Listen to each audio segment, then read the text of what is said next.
13th day, upper wind month, 1 CE, 0500 hours. I can't see anything. What? I said I can't see anything. What? Olga sighed, wiping her goggles with a finger. It didn't fix the fogged up insides. She lifted the goggles, wiping the rain from her face. She always thought the rain came out the bottoms of the clouds, like a sponge dripping water all over the place. When the Elder Lich flew their skeletal dragon into the bank of clouds coming over the mountains, she thought they would hit the side and go splat. Instead, she got a face full of fog, then a face full of rain. It took all of a minute to get soaked through to her skin, and now she was the sponge dripping water all over the place. Olga wiped the inside of her goggles, looking at her surroundings. It was dark and they were inside a cloud. Putting on her goggles only showed the inside of the cloud, which was like standing in the morning fog in Warden's Vale. Raoul still looked as excited as when they first got rained, though. He kept slashing through the rain with his hand, making whooshing noises like boys in her old village did when they pretended their sticks were swords. Later, she learned that it was a sinful thing to do, unless it was an emergency. Only soldiers were supposed to act like soldiers. When she looked over at him, he stopped. And then he started again when she looked away. She wondered what the Elder Lich sitting behind him thought. The ground is getting close. Ascend 200 meters. Watch out for the mountainside. She felt herself press into the skeletal dragon as it rose with bony wing beats. Lady Zaradnik was somewhere below the clouds, seeing where they were going. Highfoot was near the beginning of the mountains, so they were probably close. The Baroness had roused them from their sleep about 3 hours to dawn, telling them that they were going to break the siege around the fortress of Highfoot. Their briefing was brief, partly because they already knew what little there was to know, but mostly because the attack would be conducted in a specific window of time that had been determined just before they woke up. Go left. Olga jerked to the side as Raoul's skeletal dragon collided with them. A cliff suddenly appeared to their right. Their skeletal dragon struggled to stay aloft, wobbling in circles until they untangled themselves and pulled back to hover in midair. Olga and Raoul stared at the wall of dark grey stone looming nearby. I think we're going to go smush from an accident before any beastmen hurt us, Raoul said. Maybe we should go above the mountains. Olga looked up, trying to find the mountaintop, but the cliff only vanished into the darkness. The Elder Liches exchanged a look before raising their hands. Summon Undead V. 2 sets of 4/8 materialized in front of them. They went ahead into the fog and the skeletal dragons resumed their flight. Or that, Olga said. Another 10 minutes passed before the Elder Liches cast invisibility on their mounts and they descended below the clouds. The only sign that there was anything below were a few points of light around one area of the ground. According to the maps from the Draconic Kingdom's Royal Archives, Highfoot was built atop a hill overlooking the Sealan River, which cut a deep canyon out of the mountains on the northern border. The fortress occupied the narrowest point of the canyon, serving as the northernmost border post of the country. Reconnaissance conducted by bone vultures and wraiths discovered around 3 tribes worth of beastmen occupying the jungles on the Draconic Kingdom side of the fortress, but, strangely enough, they couldn't find anything on the beastman country's side. Since beastmen rarely used campfires, Olga couldn't figure out where they were. The western approach is cleared of sentries. Wraith contingents, get to your positions on the far side. Olga adjusted her goggles, trying to make anything out. The ground was uneven, with only the tops of the ridges and hills directly below appearing in range of her dark vision. Can we go lower? She asked. The precise elevation of the terrain is unknown, the Elder Lich replied. We will descend once our first sweep identifies all hazards. The palace archives only had basic maps for their border fortresses for some reason. According to what she had read in her books, strategic and tactical information was precious and difficult to get, but she didn't think it meant that the people that owned the stupid fortress wouldn't have anything. Commander Leluvian suggested that the Draconic Kingdom might be wary of spies, but that meant they suspected people might sell the information to their enemies somehow. There won't be an end to this rain anytime soon, so be ready for some treacherous terrain conditions. Olga wondered how far Lady Zaradnik's voice could reach. All commanders were supposed to be able to communicate over long distances like that, but Olga and Raoul were still stuck with shouting and relaying their orders through the Elder Liches. A sigh escaped her lips as they flew silently through the darkness. She thought she was doing really good with how much practice they had over the winter. Then she found out that she didn't even have the skills and abilities that the Royal Army considered basic for commanders. It was a prerequisite for Silver League matches, too. Commencing assault. Don't let any beastmen escape past the fortress. Olga leaned forward, trying to spot any sign of fighting. A point of light flared in the canopy to her left. There. She pointed. Their skeletal dragons angled towards the light in the trees. Even circling directly overhead, however, they could only make out shadows dancing between the gaps in the leaves. The rain and the wind drowned out any sounds that might have filtered into the sky. A few minutes later, the light vanished, dousing the world in darkness once again. That's it? According to their brief briefing, they would be eliminating the tribes spread out along the canyon near the fortress. Lady Zaradnik said that there wouldn't be a huge battle this time, but the fight just now didn't even look like a fight. Another flare appeared half a kilometer away. It went out just as quickly as the first. Olga looked back and forth, straining her eyes and ears for any sign that the beastmen knew what was going on. I can't tell what's happening, Olga muttered. Captain Zaradnik is the highest-rated commander in the Royal Army in the category of guerrilla-style warfare, the Elder Lich replied. The rating would require review if you could tell what was going on. She knew that Lady Zaradnik was sneaky and unfair, but winning against apprentice commanders in an exercise was nowhere near the same as fighting real enemies on the field. Below them, battles were fought and won without the enemy knowing that had even happened. Then what is she doing? The captain is removing the beastman camps that are most isolated from one another first, the Elder Lich said. The squads in the infantry company are being maneuvered accordingly. Once they draw close to a target camp, the area is illuminated by arrows enchanted with continual light to facilitate mid-range identification and interception of individual enemy elements. Won't the other beastmen notice? The sergeants monitoring enemy positions have noted no reactions thus far. The attack was purposely timed to be conducted in these environmental conditions. Lady Zaradnik did say that the bad weather wouldn't be stopping anytime soon. How did she know it was going to be raining like this? Several reconnaissance elements have been stationed at a high altitude to monitor local patterns of weather. That would explain why the planning for Haifert felt so vague. The General Staff usually tried to make things as strategically precise as possible, but their assault on the beastmen here was dependent on the weather. All of the books she read talked about armies avoiding bad weather or things like storms delaying offensives and wreaking havoc with logistics, but the Royal Army was using weather and all the problems that it caused to their advantage. No one could hear or see very well, so they were being picked off camp by camp. It would be difficult to move overland, but the undead wouldn't get tired mucking through the terrain. Flying undead like wraiths and bone vultures wouldn't be impeded at all. The jungles covering the bottom of the canyon had become a giant mud pit filled with obstacles and the beastmen probably had no hope of escaping. The light of morning had turned the rainy skies a dim grey by the time they moved to the main beastman camps. One was on the shores of the river, just beyond the edge of the clearing downstream from Haifert. The other two were further up the slopes south and southeast of the fortress, sitting in shallow ravines. Several other camps that were too close to attack unnoticed were scattered between them. Lady Zaradnik and Psycho flew up to meet them. The Baroness' hair had been tied back into a plain ponytail and she looked completely unbothered by the rain. Even with the terrible weather, she was as gallant as ever. "So," she said, "is everyone thoroughly miserable yet?" Olga's brooch kept the chill from affecting her, so all she felt was wet. It wasn't the greatest feeling, but it was better than life in her old village. Winter was the worst. It was wet, cold and dark. People got sick all the time and they were always hungry because they needed to stretch out their food until the next harvest. Even when they did so, some starved. Compared to that, life as a commander in training was nothing to complain about. "We couldn't do anything, Captain," Raoul said. "It was hard to even see. Is fighting in the woods always like this?" "It depends on the forest," Lady Zaradnik replied. "The canopy here is very dense compared to back home. Beastmen prefer to set up their camps in the woods rather than in clearings, so that makes it extra annoying. But the advantages to having concealed camps can also be disadvantages." Olga nodded. By hiding themselves in the woods, the beastmen didn't just hide from their enemies, but their friends as well.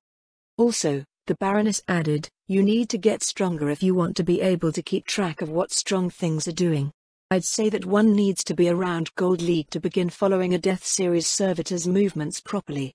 There may also be magic items, spells and skills that help with that sort of perception, but those won't always be at your disposal. What are we doing next? Well, attacking any of these remaining camps will probably alert the rest, so we're waiting for a bit more light. That way, our pickets can catch them crossing the fields around Highfoot if they run that way. We have wraiths set up all along the northeastern entrance to this canyon, and there are bone vultures patrolling the cliffs just in case the beastmen try to escape by scaling them. Is it bad if they escape, Captain? Raoul asked. I get that we don't want them to go into the Draconic Kingdom, but if they go back to the beastman country, then we don't have to worry about them. We don't want the beastmen to know what we're doing here, Olga said. We can't guarantee that news about what's happening in the Draconic Kingdom won't make it back to the beastman country, Lady Zaradnik said, but I'd still like to slow down the spread of information. News of the undead encroaching on the border might provoke a response from the entire country. I can only assume that they have more resources at their disposal than these migrating tribes trying to pioneer new territory, so I would rather avoid ending up with something ridiculous on our hands when we least expect it. But people inside the beastman country will notice, right? Raoul said, like their patrols or just people wandering around or hunting will notice the undead guarding the border and report it to whoever's in charge on their side. I do not doubt that it will happen eventually, Lady Zaradnik replied. It's something that we'll have to manage as it happens, but that doesn't mean we should force the issue. I'm hoping the forces in Highfoot will provide us with some insights on their neighbors so we can handle border security more effectively. They waited a half-hour more, at which point the canopy below appeared dimly in the morning light. The downpour steadily grew stronger and the river swirled beyond its banks to spread across the canyon floor. Their skeletal dragons were flying low enough now to catch a glimpse of death knights, death warriors, death priests and zombies steadily advancing through the flooded jungle. From what she could see, the beastmen were moving up the slopes to avoid the rising waters. Many carried their belongings, moving to places where more prudent members of their tribes had set up their homes. Their panicked movements turned into pure panic when the infantry squads charged straight into them. This time, the skeletal dragons were flying low enough that their fighting below reached their ears. Just like how humans made gestures and noises that lizardmen couldn't understand, other races did things that humans couldn't decipher without learning about their behavior first. All of the growls, snarls and roars probably meant something, but they didn't come out into words. Some of the beastmen ran out into the clearing, which made it easier for the undead to catch them. Others tried running up the mountainside and were sent tumbling back down by bone vultures into the waiting claws of pursuing squire zombies. Even if they could issue orders, everything was so one-sided that any special instructions felt pointless. Everything happened so quickly that she could only see what was happening to groups of beastmen as the undead ran them over. Lady Zaradnik said that there were plenty of things that the army could improve on, so Olga probably needed to get stronger to notice, as the Baroness had said earlier. It wasn't long until the tribes were cleared from the canyon. The infantry squads were arranged in the jungles around the fortress before Lady Zaradnik came back up to fly alongside them again. It's time to pay Highfoot a visit, she said. Hopefully, they'll cooperate with a minimum of fuss. With the sheer power employed to break the siege, Olga couldn't imagine that Highfoot's garrison would create any fuss.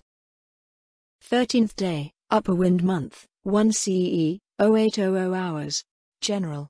A fist pounding on the door snapped Vincenzo and Sarah awake. The pounding grew more insistent. Jen. I heard you. Damn it. What is it? He rolled off of his mattress and searched for his pants while the officer replied through the door. We have guests, sir. Then stab them and throw them off the walls. No, wait, make sure they die on the walls. We're running low on meat again. They're humans, sir, I think. You think? Are they furry or are they not? Not, sir. A few are on the bony side, though. What the hell did that mean? He cocked his ear, listening for alarms or men rushing through the halls. It didn't sound like they were under attack. He straightened his uniform before opening the door. One of his captains, Cosime Sella, awaited him outside. Did the theocracy finally show up? No, sir. They claim to be from somewhere called the Sorceress Kingdom. The hell is that? Beats me. No one's heard of it before. Their commanders got a writ from the Queen. Was it a mercenary army from somewhere? Maybe the Queen got tired of waiting for support from the theocracy and called in someone else. Adventurers were strategically ineffective, so it stood to reason that she would turn to other avenues with things as they were. Some countries hired their armed forces out in other parts of the world, but they usually didn't come so far north. Does this commander have a name? Zaradnik, sir. Sounds southern, Vincenzo said. Looks southern, too, Captain Sella nodded. Let's hear what she has to say, then. Captain Sella led him through the keep, but instead of going down to the courtyard, they headed up. They flew here? Yes, sir. They said they have a company out there somewhere as well. Would they suggest a joint operation to clear out the beastmen? He hoped they wouldn't try to make it easy on themselves by using his men. Whenever mercenaries were mentioned in tales, they swung back and forth between being proud professional soldiers to unscrupulous thugs. Vincenzo stepped onto the top floor of the keep, finding their guests seated at a plain wooden table. Several officers and their adjutants were assembled around the room. His eyes crossed over them as he came forward until they rested upon a set of unfamiliar figures. The first thing about their guests that struck him as odd was the two children standing with her. They weren't too young to start soldiering, but they were too old to be hers. Maybe they were camp brats that showed promise. As for the woman, she had a look that matched the southern descent her name suggested, but she didn't have the dusky complexion of a career soldier. Then again, it was still early spring and he had no idea where she had been campaigning before. General Vincenzo Insera, he raised a hand in salute. Commander of Highfoot. Welcome. We weren't expecting any guests, at least not the friendly sort. Captain Ludmila Zaradnik, the woman returned his salute with one of her own. Chief of Staff of the Sorceress Kingdom's forces in the Draconic Kingdom. Thank you for your welcome, General Insera. Not just a captain who had arrived with her company, but also the Chief of Staff of the forces deployed to the Draconic Kingdom? If that was the case, they had a battalion at best. Would it be enough to secure any meaningful strategic gains? It would depend on the strength of the mercenary forces and the overall situation of the Draconic Kingdom, but he couldn't imagine that a battalion could have the strength of an adamantite adventurer team. According to the last report they had received, the country's situation had degraded past the point where deterrence through tactical victories was sufficient. Trading an adamantite adventurer team for a battalion would change little. There must be something else to this. Captain Zaradnik, he said, you'll have to forgive me for skipping any further pleasantries, but we haven't received any word from the interior for nearly a year. The last we heard, half of the Oracle Reach was taken and the beastmen were advancing in all directions. We've just recently arrived, Your Excellency, Captain Zaradnik said, so we don't have every detail of the past year, but your country was overrun. The men attending the meeting broke out into exclamations of anger and sorrow. Vincenzo released a sigh. How bad did things get? He asked. The voices filling the room hushed. You may have already guessed, Captain Zaradnik replied, but the goal of the beastmen this time around was conquest. So the people have been turned into livestock. Vincenzo's voice turned grim. Yes, Your Excellency. He drew a hand over his beard, taking a deep breath. Could they have done something? Helped somehow? At no small expense, the Draconic Kingdom had raised a line of fortresses along its borders. Patrols regularly went between the fortresses, at least they normally did, but the most they could ever achieve was a porous state of security. Their ideal was achieving a grim equilibrium where the soldiers lost would both keep the beastmen satiated and kill enough of them to keep their numbers in check. Unfortunately, their measures were not effective against major raids. If one fortress fell or was otherwise suppressed, the beastmen would flow in from there. They had neither the resources nor the men to spare for reserve forces, neither could one garrison abandon its position to reinforce another. In that case, what is the Queen's command? Her Majesty has entrusted me with the authority to reorganize the Draconic Kingdom's military as I see fit, Captain Zaradnik said. This is under the premise that I will be using that authority to restore control and maintain order. My forces are in the process of sweeping the invaders out of your country, but, while we were liberating your lands, we discovered some problems. What sort of problems? Vincenzo frowned. It has to do with what Your Excellency mentioned before. The people have been turned into livestock. Over the course of the beastman occupation, citizens in occupations with no relation or immediate importance to operating a farm have been culled. There are farmers and fishermen aplenty, but everything else. Dismay filled him as she continued her summary. Shared sentiment over Captain Zaradnik's grim report was evident on the faces of his officers. An incalculable amount of damage had been dealt to the Draconic Kingdom. They might be able to eat, but everything beyond that was broken. It was essentially a declaration of doom for their country. For Haifat's part, Captain Zaradnik said, its garrison is needed for policing duties. Our forces are not familiar with your nation's laws and judicial procedures, nor would it be appropriate for them to take on that role as a foreign army. Vincenzo nodded in agreement. From what he could tell of her so far, Captain Zaradnik was an admirably austere individual who expressed no desire to abuse her position or the authority granted to her by Queen Auriculus. She knew her boundaries and stayed strictly within them, though he imagined that an experienced mercenary could be quite imaginative when it came to that. That sounds reasonable enough, Captain Zaradnik, Vincenzo said, but what about Haifat? The company that accompanied me here will take over garrison duties, Captain Zaradnik replied. On that note, Your Excellency, I'd like to lean on the expertise of you and your subordinates in a few matters. So she had more than a single company. If they were strong enough to hold the fortress with that few, the others might be able to do a good amount of damage to the beastmen in the country. Still, freeing everything would be a long, hard fight, if it was possible at all.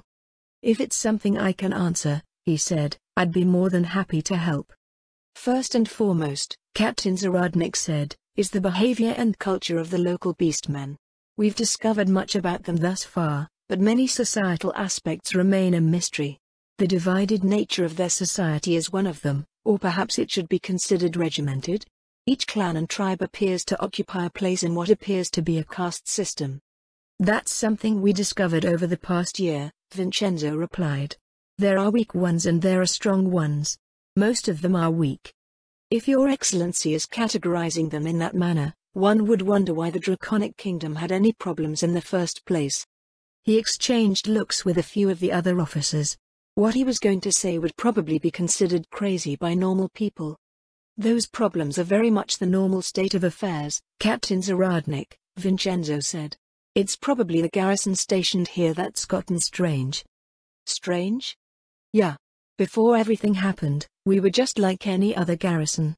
Some people that went on patrol survived, some didn't. Same for raids.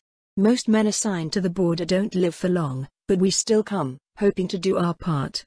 It was a familiar story to the citizens of the Draconic Kingdom. There was nowhere to run or hide, they either fought or they died. Or their friends and loved ones died. The average human couldn't put up much of a fight against a beastman, but it was better to die fighting than just waiting to be picked up like a meal at a hawker's stall. There were 5,000 soldiers stationed at this fortress, plus the residents of the fortress village, when we were cut off from home. The patrols coming back in were destroyed first, and then they started raiding us for food. We fought them for months and the garrison kept shrinking, but, at some point, we stopped dying. Captain Zaradnik and the two children at her side quietly listened to him. They didn't react to his words, so maybe they thought he had lost it and were politely keeping straight faces. It didn't all happen at once, he said. Our losses slowly tapered off until we were able to successfully repel the beastmen every time they tested our defenses. We've all gotten stronger or something. That's how we've come to divide those beastmen between the weak ones and the strong ones. One of us can kill a weak one on our own. A strong one takes a squad to get rid of, just to be safe. Our superior defensive position helps, of course. I see. Vincenzo blinked at the woman's dispassionate response. Something more incredulous was probably in order. You don't think that's weird? No, Your Excellency. If anything, it's to be expected for your circumstances. If it was to be expected, Captain, our military wouldn't have had so much trouble with the neighbors. Everyone would be able to resist them like we do now. Captain Zaradnik regarded him with the same placid demeanor as when he told them the soldiers of the garrison had just stopped dying. After a moment, she asked him a question. Is Your Excellency aware that beastmen tend to target the strong? Of course, Captain, Vincenzo replied. They go after magic casters and anyone that acts like an officer, too. And I assume that most of your losses during regular operations occur when patrols are attacked by raiders or you sortie in response to raids. That's right. Then that is the reason why you don't see it normally, Captain Zaradnik told him. Strength comes with experience, and it comes gradually. That strength does not allow you to single-handedly turn beastman raids, so your forces continually lose experienced soldiers in a continuous battle of attrition. From what we've observed and going by the accounts of the many citizens that we've spoken to, the beastmen have a culture of strength that determines the worth of both individuals and groups through their raw power. I don't know what measures they have in place to keep them from tearing each other apart internally and that sort of competitive culture, but I do know that any measures they have for themselves do not apply to foreign warriors like yourselves. As a result of their cultural values, any strength that your army cultivates is purposely targeted. If that's the case, Vincenzo asked, how did we manage to run that gauntlet? By your reasoning, we should have died in turn when we gained in personal strength. You were dying in turn, Captain Zaradnik answered. But you weren't dying fast enough. This fortress kept the beastmen from slaughtering you with impunity, buying you time to gain experience and become powerful enough to conduct an effective defense. That would have probably lasted for about as long as you weren't famous enough to attract clans of powerful beastman warriors. If that was the case, then what hope was there for the Draconic Kingdom? For humanity? Beastmen were strong and their numbers were seemingly endless. Humans, on the other hand, were weak by comparison and the strong few would be continually eliminated. Then how do you do it? Vincenzo asked. How do humans survive in a world where nearly everything is stronger than we are? You seem to be doing well for yourself, at least. Oh, the answer to that is simple. The corner of Captain Zaradnik's lip turned up in a slight smile. The Sorcerer's Kingdom is not a human nation. Seller, Vincenzo said under his breath, you didn't mention anything about this. I did say they were on the bony side, sir, Captain Seller replied. Vincenzo gripped the scabbard of his arming sword and shot a glare at the captain. It was an order. Captain Seller said defensively. She said not to mention anything about it. By issuing those orders, Captain Zaradnik had gained a grasp of how he would otherwise interact with her. A sudden change in attitude on his part now would be awkward, to say the least. A long line of beastman zombies shuffled through the outer gate of Highfoot, occasionally punctuated by a towering figure in black plate armor. Those figures, too, were undead. The men and women of the fortress settlement looked out fearfully from the doors and windows of their homes. The men of the garrison weren't holding up much better. Vincenzo glanced at the line of clerics glaring daggers at him from the side of the lane. So long as Captain Zaradnik carried the Queen's writ, no one could say anything about what she did or ordered. Everyone could certainly take out their frustrations on the commander carrying out those orders, however. The occupants of Highfoot were to depart for Blighthold once they were ready for the journey. This not only meant the garrison, but the civilians of the fortress settlement as well. The day would be dedicated to their preparations and they would leave the following morning. General, another of his captains came over. Captain Zaradnik says that her officers are ready to see you. They're up on top of the northwest gatehouse. I'll be right there. He took a few steps before glancing over his shoulder. Both captains had vanished somewhere. Vincenzo continued walking, muttering darkly under his breath. The northwestern wall of the fortress ran along the Sealand River, which cut between the hill and the mountains in the north. While that part of the wall was only 5 meters tall, the sheer drop to the river was 10 times the height.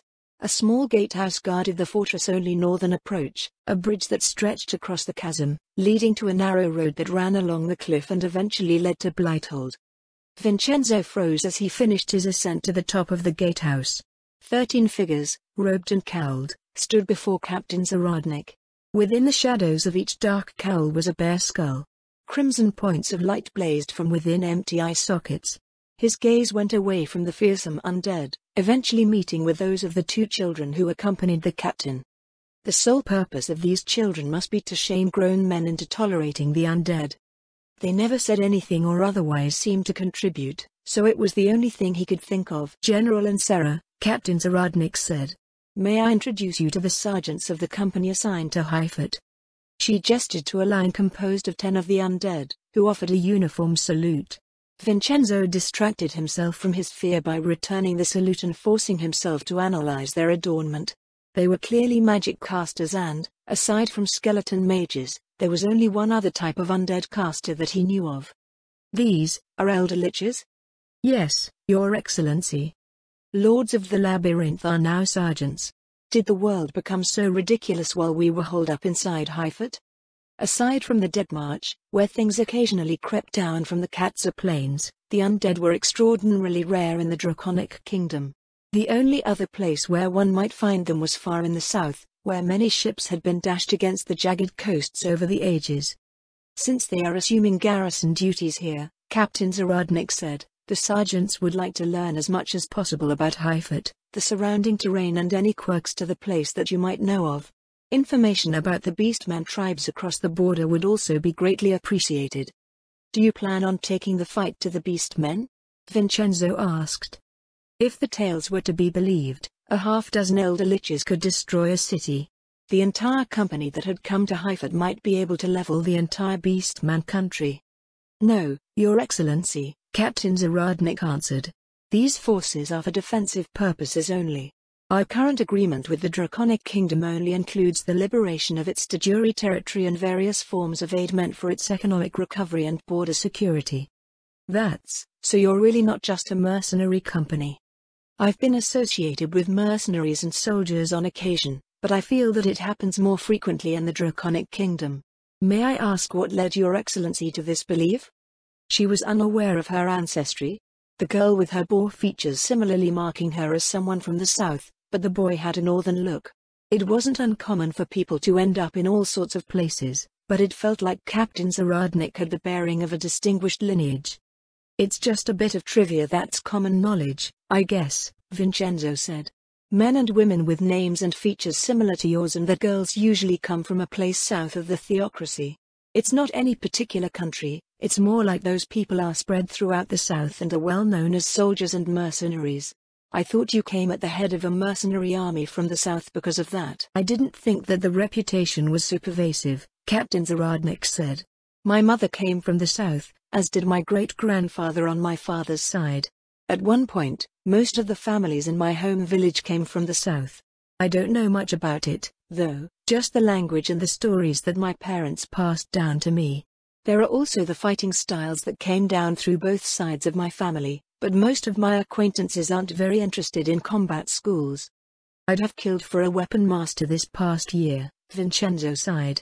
Used to be that martial arts were a thing that only adventurers and famed warriors had, but I may as well be leading an army of adventurers now. The captain furrowed her brow, but it didn't feel like she was looking down on them.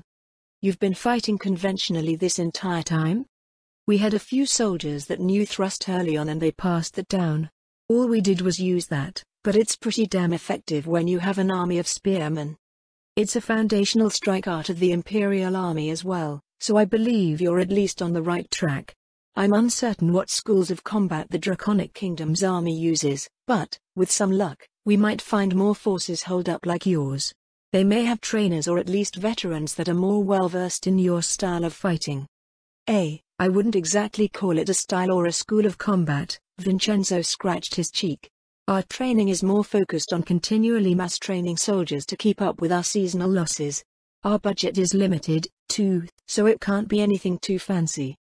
If you were to be honest about it, the Draconic Kingdom's soldiers were like bees. Their life expectancy was tragically low, so they were conditioned to maintain high levels of morale and trained to inflict as much damage as possible before getting their guts ripped out. Being an officer in the army was learning how to best send men to their deaths. Please don't look down on your martial traditions, General Insera, Captain Zaradnik told him. What your country has developed over the generations was crucial to your situation. That may be so, Captain Zaradnik, Vincenzo replied, but we still got overrun in the end. You did, the captain nodded, but it doesn't necessarily invalidate all of your hard-won lessons. From what I understand, out of all of the human nations in the region, the Draconic Kingdom was in the worst situation. Riestais and Baharuth were allowed to develop safe from existential threats. The slain theocracy enjoys the legacy of the 6 great gods. Roble has demi-humans on nearly all sides, but the ones on all but one side are friendly or at least non-aggressive. Only the Draconic Kingdom has a powerful beastman country to contend with, and you may find that you are surprisingly strong once stability and security have been achieved. Her words seemed heartfelt, but, at the same time, they sounded like a consolation to soldiers of a battered and crippled country with poor prospects. Compared with the forces of the Sorceress Kingdom that had come to take over border security, all of the hard-earned gains in power by his men were insignificant. We'll see if there's anything left to sift through, he said. I don't want to get my hopes up thinking that other garrisons have survived as we have. Now, you said something about the neighbors and the terrain around here.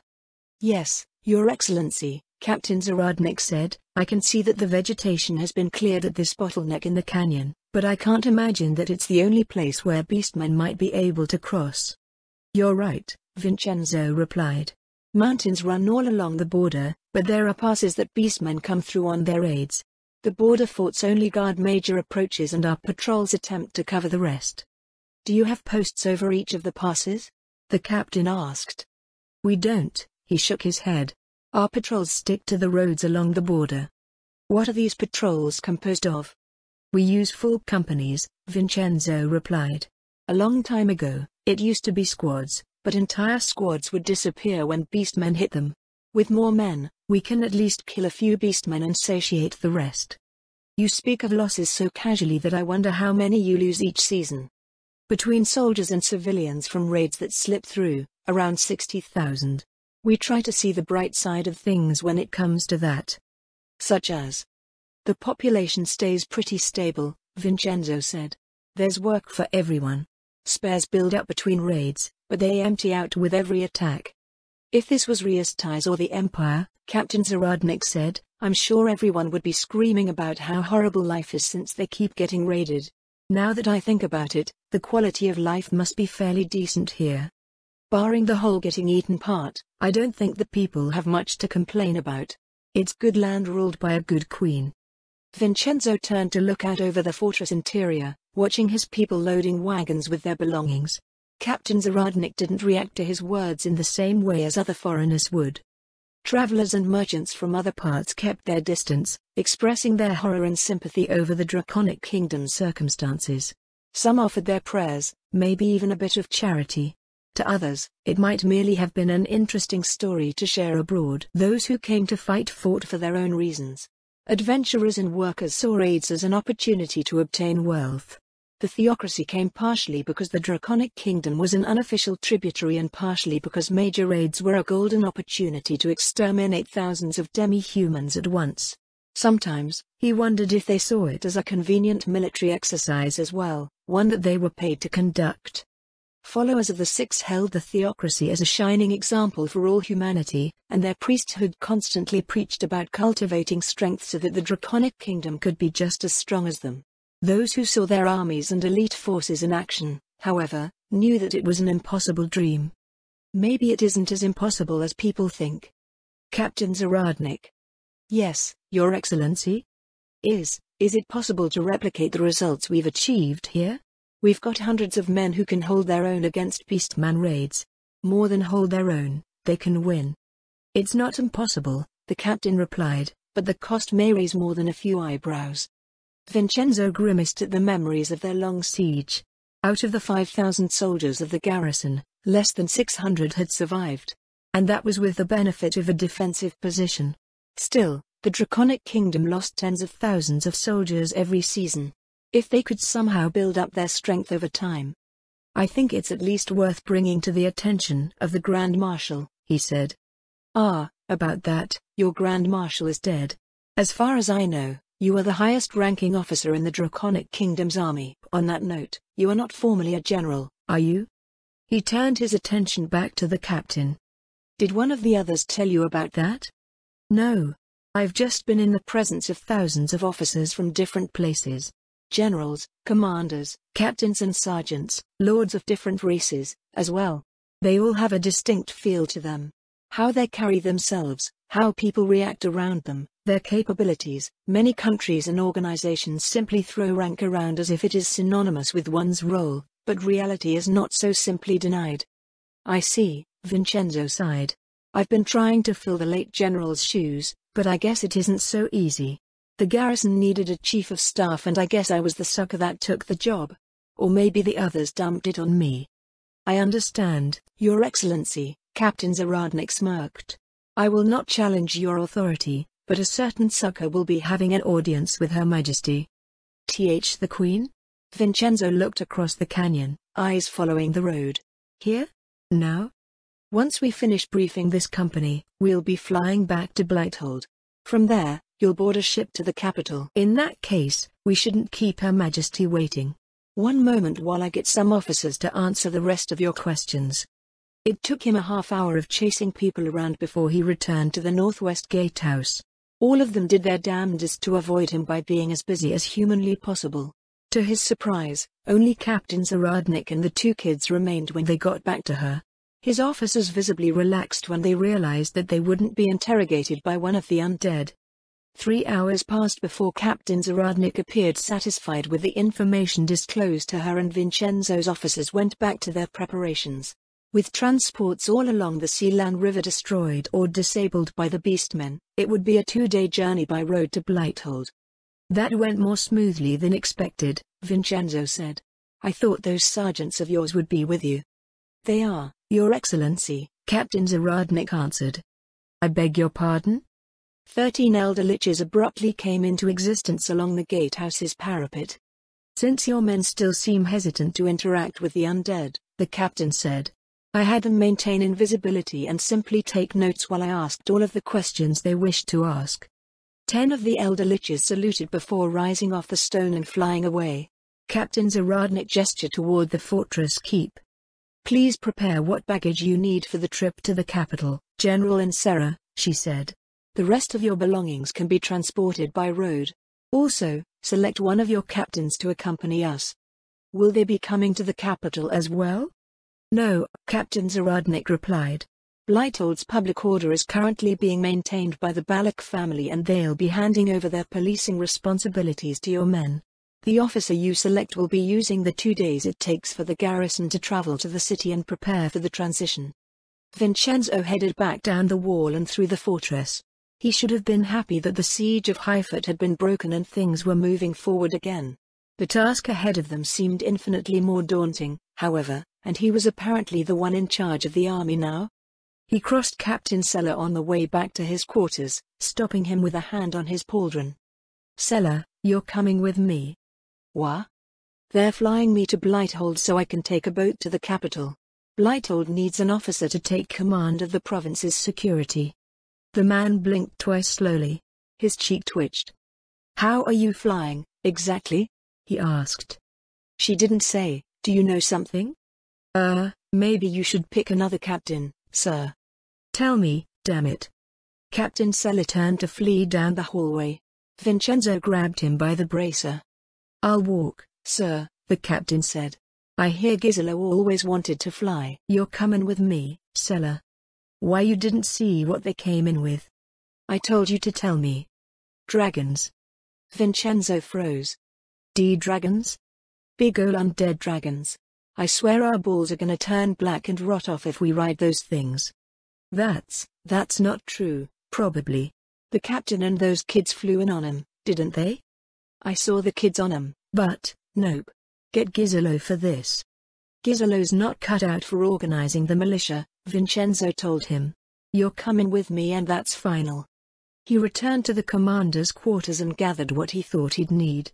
Just in case, he put on 3 pairs of pants. Captain Zaradnik awaited them at the top of the fortress keep, where there were indeed 2 undead dragons. Captain Sella stood as far away as he could from them. Have you seen a skeletal dragon before, General Insera? Captain Zaradnik asked. I can't say I have, Captain Zaradnik. I've heard about them. The adventurers working out of Blighthold talk about them appearing out of the Katza Plains once in a while. Did they say how frequently they appear? They're in high demand by our elder liches. 2 of the elder liches present mounted each of the skeletal dragons. The 2 kids looked expectantly at him. Did they want him to ride with an elder lich? I'm afraid I never asked, Vincenzo said. Why are they in high demand? They can be dominated by elder liches and used as flying mounts, Captain Zaradnik said. Maintaining a fly spell continuously consumes mana. By having a skeletal dragon, an elder lich can loiter in the skies indefinitely, controlling troops, providing close air support with spells and regenerating mana over the theater of operations. Retaliating against a skeletal dragon with magic is also difficult, as they are immune to low-tier spells. That wasn't terrifying at all. A handful of elder liches could already destroy a city. Now they'd be able to fly around forever and destroy any number of cities. We should get going, Your Excellency. The kids aren't riding? They won't be able to see anything if they ride behind you. So he was going to be riding an undead dragon, sandwiched between a kid and an elder lich. A part of him yearned for simpler days when all he needed to worry about was being eaten by beastmen. It took about as long as smug looks started to appear on the kids' faces for Vincenzo and Captain Sella to mount the skeletal dragons. Vincenzo shook his head as the skeletal dragons took wing. Children could be used to exploit emotional weaknesses, but he had never heard of them being used like this. His stomach lurched when the undead creature banked west and ascended on slow-wing beats. A yelp from Sella carried over the wind. "Will be ascending to 500 meters and maintaining that height relative to the ground," Captain Zaradnik told them. "The elder liches will be casting invisibility so the skeletal dragons won't be noticed from below. Don't panic when they suddenly vanish under you." All right," Vincenzo replied. "What about?" He suddenly realized that Captain Zaradnik wasn't flying on a skeletal dragon, but simply floating between the two. An elder lich flew at her side. "What about?" she prompted. What about us?" Vincenzo asked. "Won't we be seen from below?" "Beings that live on land usually don't pay much attention to the skies," Captain Zaradnik answered. "Unless they have powerful rangers, they won't be able to make out what a few dots flying 500 meters above them are. Speaking of which, we haven't noted any powerful rangers at all thus far. The beastmen don't even think to use ranged weaponry. Is that common?" "It is. Beastmen use their claws and teeth, as far as I know. Occasionally, we'll see one that uses a weapon that substitutes for claws, but never anything like a sword or a polearm. Not that they need them to rip a human apart." "So relying on their natural weapons is a purposeful choice?" "I'd say so," he nodded. "Their warriors tend to use lighter armor, but not much else." "What about magic items?" Captain Zaradnik asked. "We're still sorting through our spoils, but they don't appear to be very common as all amongst the tribes we've fought so far. For that matter, we've been aggressively suppressing their magic casters, so we aren't sure of the full extent of their capabilities." The way she spoke suggested it was as simple as saying so, but suppressing magic casters was not something that was easily done. They were highly valued members of the tribes and usually well protected. Even if they didn't have an escort, the beastmen weren't stupid and their mystics were not placed in risky positions. "For us," Vincenzo replied, "they're troublesome enough. Beastman mystics rarely go on the offensive, but they exact an exorbitant cost in blood just by healing their fellows. As for magic items, as you say, they're normal beastmen. Just like normal humans, they usually don't run around with magic items. Any that you've found were probably from their warriors." They flew on in silence as the sea land wound its way out of the canyon and into the vast coastal plain of the Draconic Kingdom. The skeletal dragons banked to the west, sending them on a course away from the river. They were flying high enough that they could see Blighthold on the southwestern horizon, but Vincenzo's attention was riveted to the activity in the rural landscape that they were crossing over. "What are all those things running through the fields?" Captain Sella asked. "They're the remains of the beastmen tribes withdrawing from the province, Captain," Captain Zaradnik replied. "We'll have driven them out by the time your people come through." "But your forces are so powerful. Why let them escape? Why not just kill them all?" "Because we are using an undead army," she replied. Vincenzo turned his attention away from the surroundings to stare at Captain Zaradnik. Across from her, he could see Captain Sella doing the same. "I'm afraid I don't understand what you mean by that, Captain Zaradnik," Vincenzo said. He swallowed, fearing the answer that she would provide. He couldn't conjure up anything pleasant when he tried to imagine an undead army. The young woman flying between them smiled slightly. "If 20,000 undead came boiling out of the Katza Plains," she asked, "what would you do, Your Excellency?" "If by you mean the Draconic Kingdom," he answered, "we'd hire Crystal Tear to destroy them in the Dead March. We left those lands empty just for that purpose, to identify and intercept undead that came out of the north. And if adventurers, mercenaries and workers weren't enough to stop them, what then? Then we'd evacuate the citizens. The army would try to buy them time to get to safety. Depending on what was coming, we might be able to whittle them down with ranged weaponry." Considering the powerful undead taking over garrison duties and all the elder liches flying around, he doubted it would be in any way effective. They'd have no choice but to flee from the army of darkness. He'd have suggested that the theocracy would appear to help destroy the undead, but, given how recent events had played out, they weren't a reliable recourse. Would you consider negotiating some sort of settlement with the undead? Captain Zaradnik asked. Negotiate? Distaste crossed Vincenzo's features. No, Captain. Wait. Captain Zaradnik's smile grew as realization dawned upon him. That's right, Your Excellency. The undead are universally recognized as the enemies of all life. An undead army may as well be a force of nature. One may as well try to intimidate or negotiate with an avalanche. Fight or flight are the only options. Don't you think it's ideal for dealing with an occupation? So you haven't communicated your intent to the beastmen at all? They don't know you're here to liberate the Draconic Kingdom? Not at all, Your Excellency. We're just an undead horde to them. I see. So you started with this province to make it look like you came out of Katsa. We did come out of Katsa, but, yes, that's the idea. To avoid retaliation against the Draconic Kingdom's citizens in occupied territories, we're acting as a force of nature. As far as the beastmen know, all the humans that they left behind in their flight have been consumed by the undead. They haven't, right? Let's take a look, shall we? They descended along their flight path, angling toward one of the villages ahead. The skeletal dragon settled in a nearby field where groups of undead were slowly shuffling their way southeast. A mix of undead stood around in the village itself, and Vincent spotted at least 2 towering masses of flesh amongst them. This village doesn't seem to have a manor, Captain Zaradnik murmured. General, do you know which house belongs to the village chief? There should be a plaque or some other marker on the chief's place. Vincenzo looked around. I don't see it. Administrators get eaten, Captain Zaradnik said, so I suppose the village chief would try to hide the fact that he is one. In the end, they picked a house that looked promising. The curtains behind its shuttered windows shifted ever so slightly after they knocked on the door. Captain Zaradnik gave Vincenzo a pointed glance. He cleared his throat. This is General Insera, from Highfoot. We're here to talk to your chief if they're still around. After several more attempts, the front door opened a crack. A blue eye peered out at them from the shadows. The chief's dead, a woman's voice came out. I'm his wife. What do you want? I'm not sure. Huh? We're here to inform you that the beastmen are currently in the process of being driven out of the country, Captain Zaradnik filled in for him.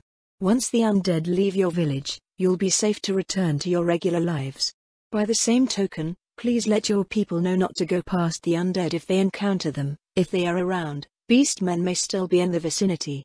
General Insera and his men will be taking up policing duties in the province in a few days. The woman's eye went from Captain Zaradnik to Vincenzo. Then it went to the 2 kids before going past them to the undead standing around the village. You mean it's safe now? We can go outside?